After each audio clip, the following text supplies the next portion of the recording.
total providence. I am walking home. I find myself on the street. I am rarely on, and look what I obtained for a mere $50. What is it? Oh, this would be an 18-speed bike of the all-terrain variety. I noticed it in the neighbor's yard and inquired as to its availability. They had 4 of them. So I made cash offer $50. They acquiesced. They actually threw in these lemon yellow racing pants. They actually even hoisted it over the fence for me, which I found to be very neighborly. Well, that's weird. I didn't know you could get an 18-speed bike nearly new for $50. It's amazing what you can get for $50. I'll give you $60 right now, no questions asked. You know, this bike looks a lot like the bike that this girl lives across the street from me had that got ripped off about a month ago. This bike could be hot.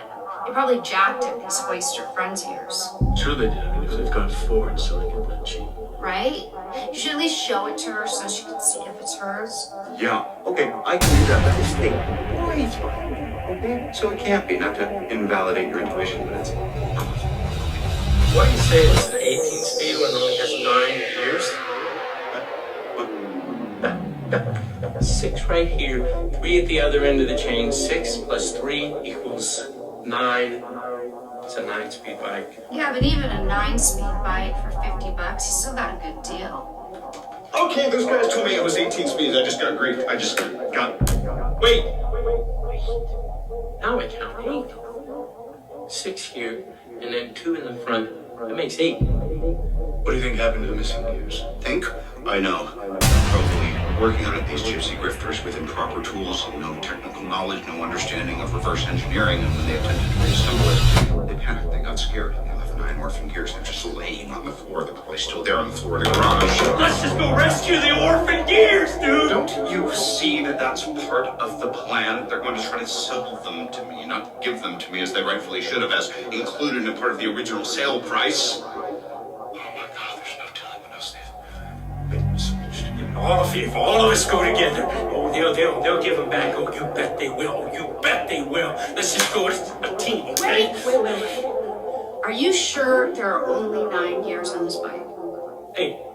Okay, 8, 9, whatever. Don't you think that before we go over and accuse and start some shit, we should find out for sure? Absolutely right, Donna. Who do we know is an authority on this type of bike?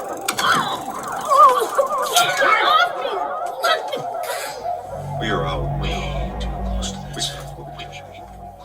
There's only one thing we can do. Is to thwart and make these albino shape-shifting lizard bitches. We're gonna take this thing outside. This is the first outside. Introduce novelty to make an objective viewpoint. Eagle! I might take you up on that. $60 offer. No, that was for an 18-speed. Now for this 18 high speed, I'll give you $23.75. That's right. I thought.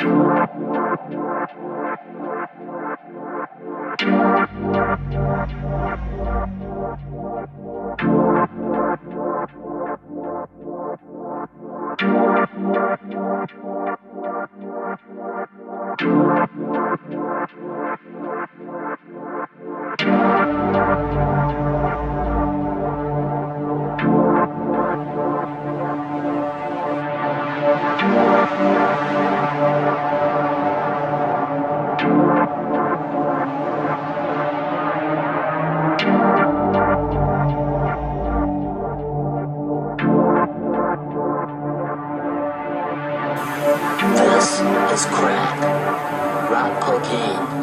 It isn't glamorous or cool or kid stuff.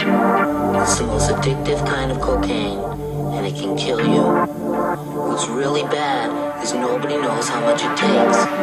So every time you use it, you risk dying. It isn't worth it.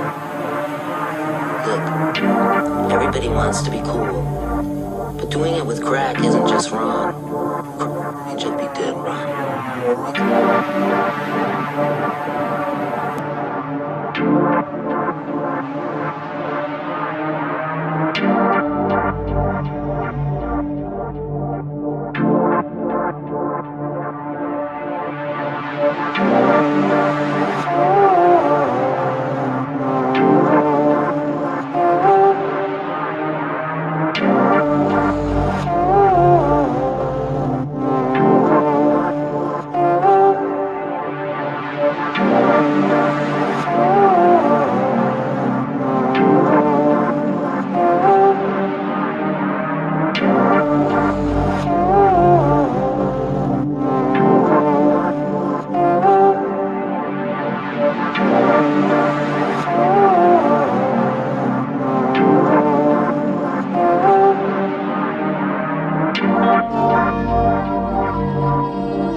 Is it only when you're in love with another person that you see them as they really are? Well, now, really, when we go back then to falling in love and saying it's crazy, falling. You see, we don't say rising into love. There is in it the idea of the fall. And this goes back, as a matter of fact, to extremely fundamental things. That there is always a curious tie at some point between the fall and the creation. Taking this ghastly risk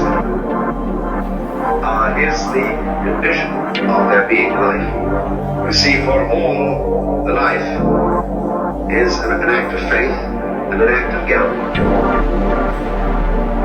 The moment you take a step, you'll do so on an act of faith because you don't really know that the fall's not going to get under your feet.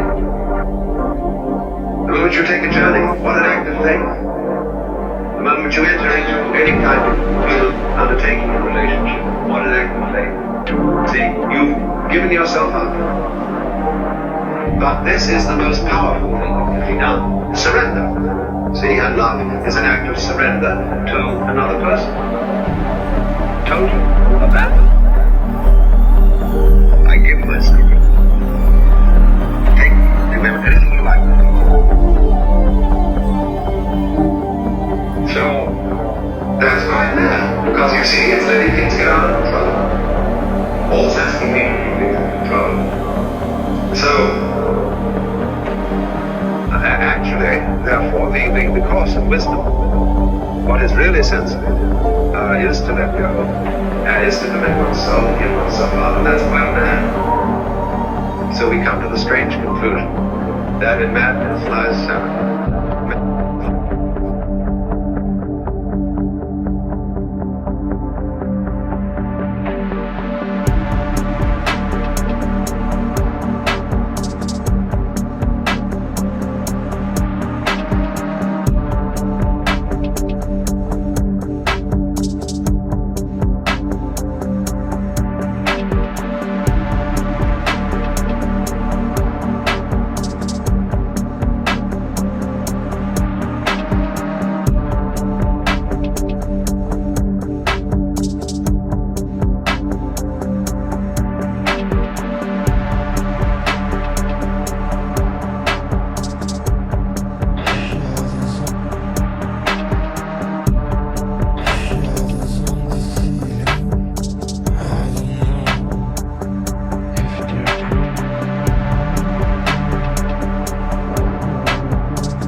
When two tones combine, the wavefronts of the sound can mix in a constructive or destructive fashion, meaning sometimes they cancel each other out and sometimes they reinforce each other.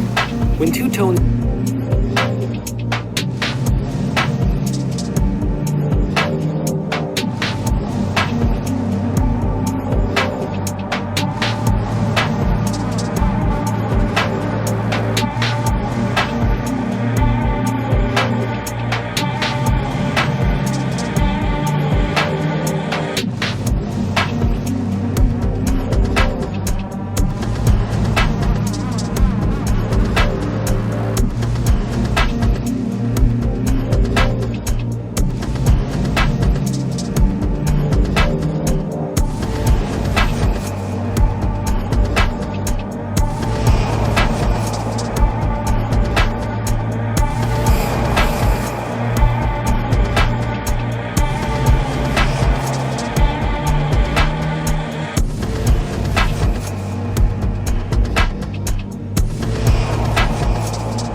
Music is a natural and universal language. That's so important, I'm going to say it again. Music is a natural, universal language. But nobody knows what it's about. Sometimes we say music represents emotions. But a great deal of music, although it has a very strong feeling quality, does not represent specific emotions. Inferior music copies natural noises. The sound of water, the thunder of the hooves of horses. But it's all pure play with sound. And therefore one might say the communication that you make with music is in a curious way the most important kind of communication you can make. Even though you're saying nothing. The music delivers no information. But what a form of communication. And so it is also with dancing to somebody. All you are saying with dancing is, I love you, if you're delivering any message at all. But basically, love is something we can't put our finger on at all. We use such words as warmth, tenderness, all these things, they don't really get to the point. When you're loving somebody, you are simply delighting in that person as such, as if another human organism, in its mental and its physical aspects, were a piece of music, or a work of art, or a glorious morning that you were just enjoying every inch of it. That's what it's about. It's the adoration to have this vibrancy going through you. And this then is why music of all the arts is the most meaningless art. It solves no useful purpose. It doesn't help anyone to survive. It is a meaningless noise, endless meaningless noise going down the drain. All these energies of orchestras, all the power of electronics that delivers this is total waste. And people get hooked up to it. They get a thing called chorditis, which is addiction to harmonics. And they have to have this repeated day after day. Some people get up in the morning and they can't function till they've had a cup of coffee. But many more people get up in the morning and can't function till they've turned on the radio and got some music. But really, one of the basic things, you see, that we live for, what makes it worth surviving and going on is there can be such a thing as music that there can't be anything else.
the artist is very fascinating because he appears to be the clown, the jester, the absolutely unimportant and irrelevant person. And yet it's actually through the artist that we learn how to live. Not through the preacher, not through the philosopher, not through the professor. It is the artist teaches us, whether he does it visually, painting, sculpture, naturally, or whether, above all, music. Music is a natural and universal language. That's so important, I'm going to say it again. Music is a natural and universal language. But nobody knows what it's about. Sometimes we say music represents emotions. But a great deal of music, although it has a very strong feeling quality, does not represent specific emotions. Inferior music copies natural noises. The sound of water, the thunder of the hooves of horses. But it's all pure play with sound. And therefore one might... Excuse me, sir. Where